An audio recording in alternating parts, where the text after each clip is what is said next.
Hi guys, మనం ఈరోజు 8th class English text బుక్లో ఉన్నటువంటి పోమ్ ద లాస్ట్ బార్గెయిన్ దీని యొక్క తెలుగు ఎక్స్ప్లెనేషన్ని చేసుకోబోతున్నాం.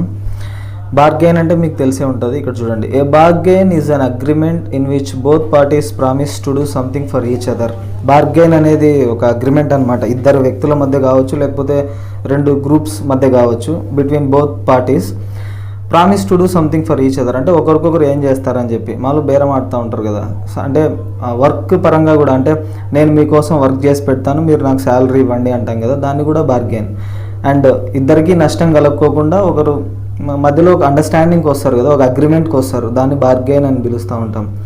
Someone is looking for work waiting to be hired. ఇందులో ఒక వ్యక్తి పని కోసం చూస్తూ ఉంటాడు, ఎవరు తనని హైర్ చేసుకుంటారా అని ఎదురు చూస్తూ ఉంటాడు. హైరింగ్ అంటే తనని పనిలో పెట్టుకొని దానికి ప్రతిఫలంగా ఏదో ఒకటి ఇస్తారు కదా, ఏమి ఇస్తారు అని చెప్పి, అంటే దేంతో అతన్ని హైర్ చేస్తారు అని ఒక వ్యక్తి ఎదురు చూస్తూ ఉంటాడు పని కోసం. He strikes a bargain but thinks it worthless. Strikes అంటే ఒక బార్గెయిన్ చేస్తాడు, ట్రై చేస్తాడు, బట్ ఇట్స్ వర్త్లెస్ అని అనిపిస్తుంది అతనికి. అంటే వాళ్ళు రిటర్న్గా ఇతను పని చేస్తాడు కదా, రిటర్న్గా వాళ్ళు ఇచ్చే వస్తువు ఏదైతే ఉందో, వస్తువు కావచ్చు, డబ్బులు ఏదైనా కావచ్చు, అది వర్త్లెస్ అని అతనికి అనిపించింది ఫస్ట్ ట్రై చేసినప్పుడు. He tries twice again but doesn't like either. ఇంకొక 2 సార్లు కూడా ట్రై చేస్తారు. టోటలీ 3 సార్లు బార్గెయిన్ చేస్తాడు. అంటే వాళ్ళు చేసే ఆఫర్ ఇతనికి నచ్చదనమాట. Finally, in the last bargain, when he is hired for nothing whatever, he is happy as never before. ఇంకా 3 సార్లు ప్రయత్నం చేసి విఫలమైన తర్వాత అంటే అతనికి నచ్చదు కదా. So last bargain 4th time ఒక బార్గెన్ చేస్తాడు. అది నథింగ్, అంటే వాళ్ళు ఏది ఇవ్వరు అనమాట అవతల వ్యక్తి. అంటే అతన్ని హైర్ చేసుకుంటారు, బట్ రిటర్న్గా ఏమి ఇవ్వనని చెప్తారు, నథింగ్ అని చెప్తారు. అయినా కూడా అతను చాలా హ్యాపీగా ఫీల్ అవుతాడంట, నథింగ్కి, 0. సో ఆ బార్గెన్ ఏంటి, what is the bargain, bargain ఏంటి, and why it is the best, ఎందుకు అది బెస్ట్ బార్గెన్ అని అతనికి అనిపించిందో ఇందులో చూస్తాం అనమాట. Okay, let's get started. Come and hire me, I cried while in the morning I was walking on the stone paved road. ఈ వ్యక్తి పిలుస్తూ ఉన్నాడు. ఈ స్టోన్ పేవ్డ్, రాళ్లతో నిండినటువంటి రోడ్ మీద, రాళ్ల దారిలో నడుచుకుంటూ వెళ్తూ అరుస్తూ ఉన్నాడు. Come and hire me, I cried అంటే ఏడ్చడం కాదు, అరవడం గట్టిగా, అంటే నన్ను పనిలో పెట్టుకోండి, కమ్ అండ్ హైర్ మీ అని చెప్పి ఆ రోజు మార్నింగ్ అంతా అరుస్తూ ఉన్నాడు. Sword in hand the king came in his chariot. అప్పుడే ఆ దారిలో చేతిలో కత్తి పట్టుకొని, సోడ్ అంటే ఒక కత్తి, పెద్ద కత్తి పట్టుకొని ఒక కింగ్ వచ్చాడు తన చారియట్లో. చారియట్ అంటే రథం, తన రథంలో ఒక కింగ్ వచ్చాడు సోడ్ పట్టుకొని. సోడ్ అంటే దేనికి రిసెంబ్లెన్స్, అది పవర్. కింగ్ దగ్గర పవర్ ఉంటుంది కదా, దానికి గుర్తు అనమాట. He held my hand and said I will hire you with my power. ఆ వ్యక్తి అంటే ఆ కింగ్ ఈ వ్యక్తి చేయి పట్టుకొని చెప్పాడంట, I will hire you with my power, నా పవర్తో నిన్ను పనిలో పెట్టుకుంటాను, నా పవర్తో కొంటాను నిన్ను అని చెప్పి. But his power counted for not and he went away in his chariot. కానీ ఈ వ్యక్తికి తన పవర్ నచ్చలేదు. His power counted for not అంటే నథింగ్. ఎందుకంటే పవర్ ఏదో ఒక రోజు ఎండ్ అయిపోతుంది కదా. పవర్ అనేది పర్మనెంట్ కాదు, పవర్ ఈజ్ నాట్ పర్మనెంట్, అది ఎప్పటికీ శాశ్వతంగా ఉండదు. అంటే కింగ్ చనిపోతే పవర్ కూడా చనిపోతుంది కదా, తన వెల్త్ అన్నీ పోతాయి. సో పవర్కి, అంటే పవర్ నచ్చలేదు ఇతనికి, ఆ పవర్తో కొండం అనేది నచ్చలేదు. ఎందుకంటే పవర్ అనేది ఇట్స్ నాట్ ఎవర్ లాస్టింగ్, ఎప్పటికీ ఉండదు కదా. సో వద్దని చెప్పాడు ఈ వ్యక్తి. And he went away in his chariot. King ఇంకా సరే అని వెళ్ళిపోయాడు, కొనడానికి ట్రై చేశాడు, బట్ తను వెళ్ళిపోయాడు. సో పవర్ అనేది 0తో కౌంట్ చేస్తున్నాడు ఈ వ్యక్తి, పవర్ ఎప్పటికీ ఉండదు కాబట్టి.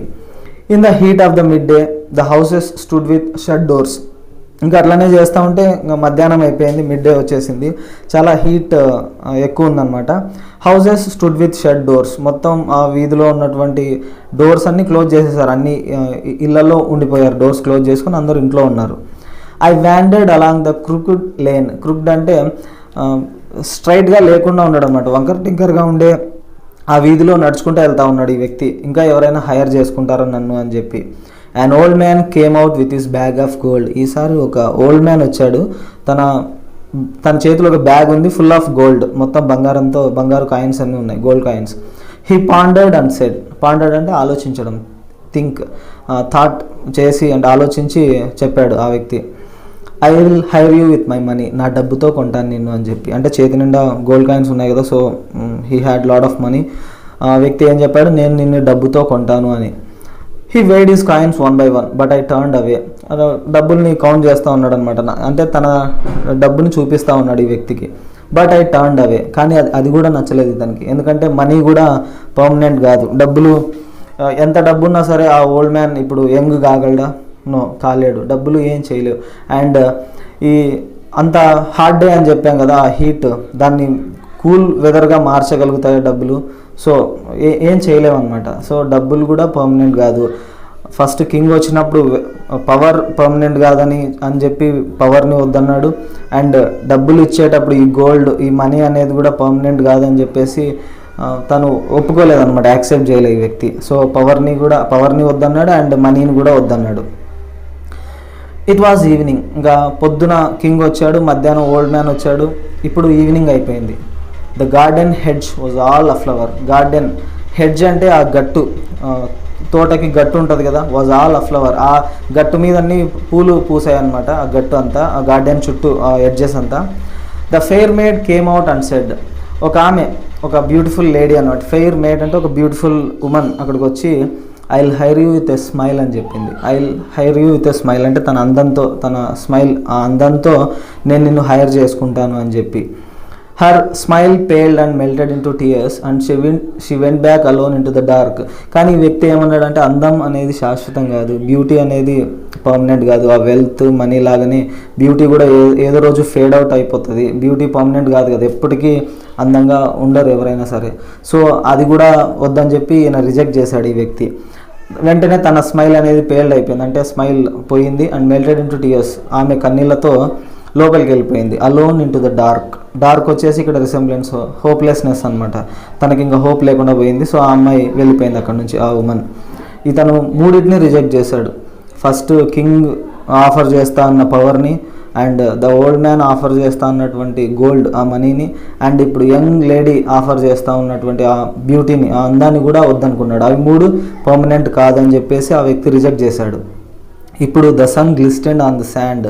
ఇంకా ఈవినింగ్ అయిపోయింది, ఇసుకలో మెరుస్తూ ఉన్నాడు. అంటే ఇప్పుడు ఆ వ్యక్తి ఒక ఓషన్ దగ్గరకు వచ్చాడు అనమాట, సీ దగ్గరికి. And the sea waves broke waywardly. అక్కడ సీ వేవ్స్ అటు ఇటు, అంటే ఒక ఆర్డర్ అంటూ లేకుండా ఎలా పడితే అలా వస్తూ ఉన్నాయి, అంటే అనేబుల్ టు కంట్రోల్ అనమాట. ఆ వేవ్స్ ఎలా పడితే అలా వస్తూ ఉన్నాయి, వేవర్డ్లీ అంటాం.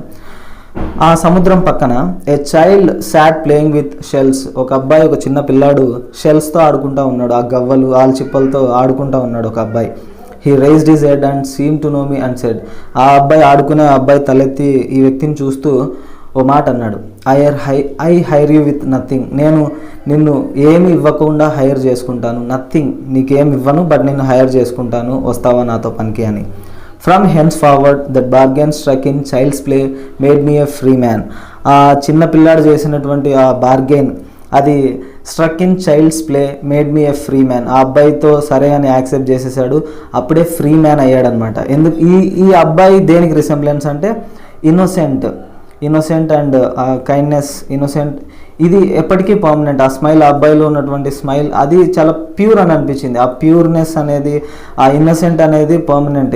అంటే అదే ఈ వెల్త్ కన్నా, అంటే పవర్ కన్నా, ఈ డబ్బుల కన్నా, ఆ బ్యూటీ కన్నా, ఈ చిన్న అబ్బాయి నుంచి వచ్చినటువంటి ఆ ఇన్నోసెంట్, అది చాలా బాగా నచ్చింది ఈ వ్యక్తికి. అదే పర్మనెంట్ అనుకున్నాడు.